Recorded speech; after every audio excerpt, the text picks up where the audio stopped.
Well guys, क्या वो possibly reason हो सकता है जिसकी वजह से वुल्वरीन हमें बार में वाइल्डली फाइट करते हुए नजर आए, जिसका ईस्टर एग हमें शी हल्क के एपिसोड 2 में देखने को मिला? Any guesses? अगर नहीं जानते हो तो चलिए वीडियो में एक्सप्लेन करते हैं कि वुल्वरीन का करंट स्टेटस, करंट लोकेशन और वो क्यों इतने पागल हुए पड़े हैं कि ओपनली बार में अपने मेटल क्लॉज वो फ्लैश करते हुए हमें नजर आ रहे हैं। सबसे पहले यार एमसीयू हमें कंटिन्यूअसली हिट दे रहा है। ब्लैक पैंथर 2 के ट्रेलर के साथ भी हमें यही देखने को मिला कि नेमर, जिसको यहाँ पे मार्वल कॉमिक्स में कहा जाता है कि he is the Marvel's first X-Man mutant, तो एक हिसाब से उन्होंने म्यूटेंट्स को इंट्रोड्यूस करना शुरुआत कर दी है, जिसकी शुरुआत हमें मिस मार्वल के एपिसोड से ही देखने को मिली थी, जहां पे मिस मार्वल की म्यूटेशन का जो रियल रीजन होता है वो बैंगल होती है, जिसकी वजह से उन्हें अपने म्यूटेंट डॉर्मेंट जीन्स को एक्टिवेट करने का मौका मिलता है। लेकिन यहाँ पे रेस्ट ऑफ द म्यूटेंट्स के लिए क्या हो सकता है कि क्या उनका रियल रीजन हो सकता है, या फिर क्यों जो म्यूटेंट्स है अगर पहले थे तो कम थे, लेकिन अगर अब अचानक से हमें ज्यादा म्यूटेंट्स एमसीयू में देखने को मिलते हैं, उसका एक मेजर रीजन हो सकता है यहाँ पे थैनोस की स्नैप, यानी कि जो लोग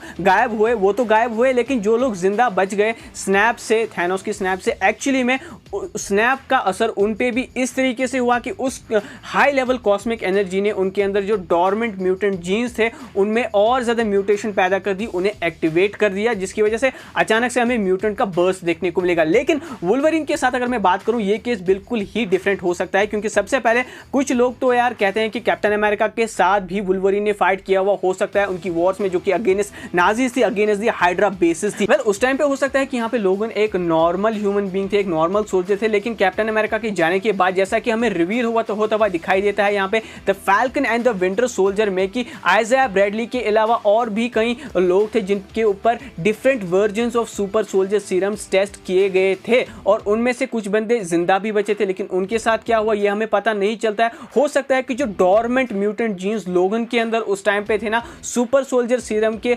वॉलंटियर होने की वजह से उनमें जो सीरम इंजेक्ट किया गया उनकी वजह से वो जो म्यूटेंट जीन्स है वो एक्टिवेट हुए और उनको अपनी सुपर हीलिंग पावर्स मिली, यहाँ पे स्टैमिना मिला, और उसके अलावा उनको बोन क्लॉज मिले। जी हाँ, बोन क्लॉज मिले, न कि मेटल क्लॉज। लेकिन जो मेटल क्लॉज वाला वर्जन या फिर ईस्टर एग हमें शी हल्क के एपिसोड 2 में देखने को मिला, उसका क्या रीजन है, तो उसके ऊपर भी आते हैं। लेकिन सबसे पहले समझते हैं कि उस दौरान जिस दौरान ये एक्सपेरिमेंटेशन चाहे हाइड्रा ने किया हो चाहे गवर्नमेंट ने किया हो, तो वो उनके कोवर्ट और काले डार्क सीक्रेट वाले मिशंस पे उनके लिए काम कर रहे थे। और ऐसा ही हमें यहाँ पे एक्समैन की सीरीज में भी देखने को मिलता है, या फिर वुल्वरीन ओरिजिन स्टोरी में भी देखने को मिलता है उनकी मूवी में, कि किस तरीके से वो यहाँ पे विलियम स्ट्राइकर के अंडर काम कर रहे थे। वैसा ही हो सकता है कि एमसीयू में वो किसी जनरल के अंडर, निक फ्यूरी जैसे किसी बड़े कमांडर के अंडर जो है काम कर रहे हो, जो कि उनसे ब्लैक ऑप्स करवा रहे हो, लेकिन अल्टीमेटली यहाँ पे लोगन जो है वो रोग चले जाते हैं, उनको ख्याल आता है कि मुझे एनीमोर नहीं करता है, जैसे कि हमें देखने को मिलता है कि वो अपने भाई विक्टर को, जो एक्समैन ओरिजिन्स वाली मूवी होती है वुल्वरीन वाली,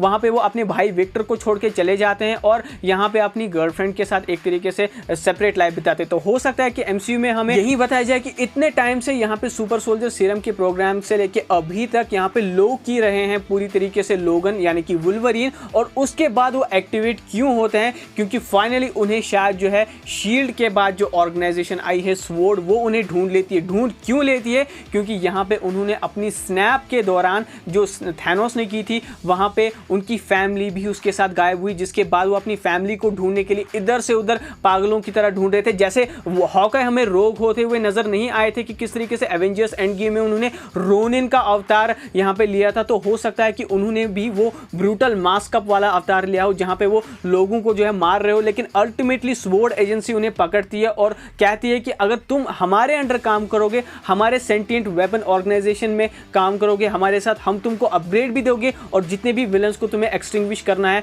तुम उनको कर सकते हो। बिल्कुल सेल्फ सेम चीज जो ट्रिक यहाँ पे विलियम स्ट्राइकर ने की थी, वही ट्रिक यहाँ पे स्वॉर्ड एजेंसी ने की है, जहां पे वो उन्हें लाते हैं प्रोजेक्ट वुल्वरीन के अंदर या फिर प्रोजेक्ट वेपन एक्स के अंडर, और वहां पे वो उनके साथ एक्सपेरिमेंट करते हैं, उनके बॉडी में या एडमेंटियम इजेक्ट करके या फिर वुल्वरीन के अंदर वाइब्रेनियम इजेक्ट करके, जिसके बाद एक्चुअली में उनके पास मेटल क्लॉज आ जाते हैं। और ये सारा एक्सपेरिमेंटेशन मुझे लगता है कि यहाँ पे डिपार्टमेंट ऑफ डैमेज कंट्रोल के ही प्रेमिसेस में किया गया हो सकता है, जो कि हमें शी हल्क के एपिसोड 2 में दिखाई देता है, जहां पे जेनिफर वॉल्टर्स एक्चुअली में एमिल ब्लॉन्स्की से मिलने के लिए जाती है। अब यहाँ पे एक्सपेरिमेंटेशन के साथ क्या ऐसा रॉन्ग हुआ होगा जिसकी वजह से यहाँ पे वुल्वरीन वहां से भाग गए होंगे? बिल्कुल विलियम स्ट्राइकर की तरह ही शायद से टेलर हेवर्ड स्वॉर्ड ऑर्गेनाइजेशन या फिर डिपार्टमेंट ऑफ डैमेज कंट्रोल ने कुछ ऐसा करने की कोशिश की होगी वुल्वरीन के साथ,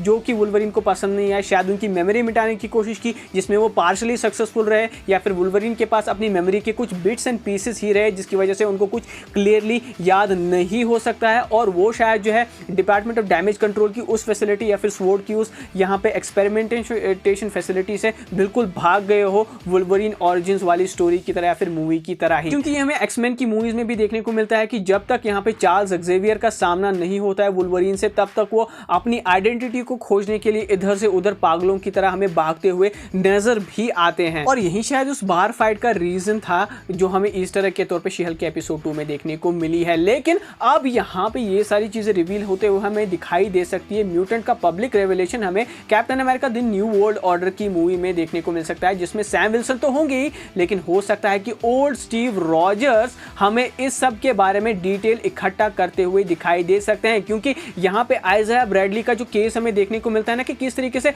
गवर्नमेंट ने पिछले टाइम में इलीगल एक्सपेरिमेंटेशन लोगों के ऊपर की होती है सुपर सोल्जर सीरम यूज करके, वैसा ही हो सकता है कि प्रेजेंट टाइम में स्वॉर्ड जैसी एजेंसीज या फिर पावर ब्रोकर जो कि अब गवर्नमेंट में जा चुकी है, शेरन कार्टर का कैरेक्टर या फिर डीओडीसी किस तरीके से लोगों पे इलीगली उन पे एक्सपेरिमेंटेशन कर रहा है,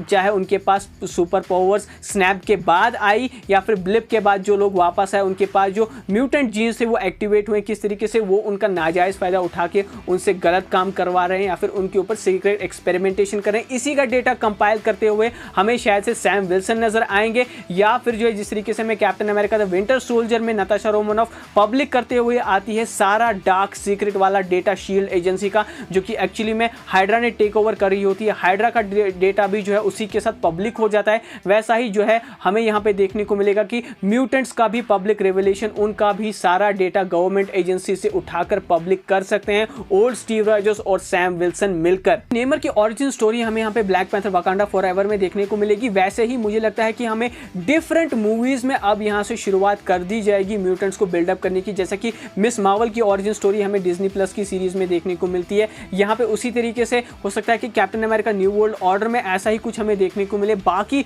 लोगों के साथ, बाकी म्यूटेंट्स के साथ जो कि अभी हमारे सामने आए नहीं है या फिर उनके ईस्टर एग्स आगे चल के हमें और भी डिज्नी प्लस सीरीज में देखने को मिल सकते हैं कि जो कि अल्टीमेटली कनेक्ट हो सकती है एवेंजर्स 5 से भी। इसके अलावा एवेंजर्स द सीक्रेट वॉर में भी हमें कुछ म्यूटेंट्स दिखाई दे सकते हैं, लेकिन इनकी प्रॉपर स्टोरी एक mutant saga as a mutant saga continue करने के लिए मुझे लगता है कि यहाँ पे एमसीयू अपने नेक्स्ट फेज यानी कि एमसीयू फेज 7 का वेट करेगा, जहां पे सारा का सारा फेज जो है मुझे लगता है कि म्यूटेंट्स के लिए ही डेडिकेट कर दिया जाएगा। लेकिन उससे पहले जो सबसे ज्यादा करीब रहे हैं म्यूटेंट्स के या फिर एक्समैन के या फिर वुल्वरीन के कैरेक्टर्स कॉमिक्स में, वो यहाँ पे रहे हैं फैंटास्टिक फोर। तो उनकी मूवी में तो आप डेफिनेटली यहाँ पे एक्सपेक्ट ही कर सकते हो कि हमें वुल्वरीन का ना सिर्फ ईस्टर एग देखने को मिलेगा कि बल्कि बहुत ही बड़ा हिंट यहाँ पे हमें वुल्वरीन का बल्कि प्रोफेसर चार्ल्स एक्जेवियर का भी देखने को मिल सकता है, जो कि यहाँ पे म्यूटेंट्स की स्टोरी को एक अलग ही लेवल पे ले जाने वाली है। तो बस ये था वुल्वरीन के ऊपर आज का वीडियो। आप अपने थॉट्स, आप अपनी थ्योरीज मुझे कमेंट सेक्शन में बता सकते हो। हाँ, मैंने कुछ बिट्स एंड पीसेस कॉमिक्स से बिल्कुल भी नहीं लिए क्योंकि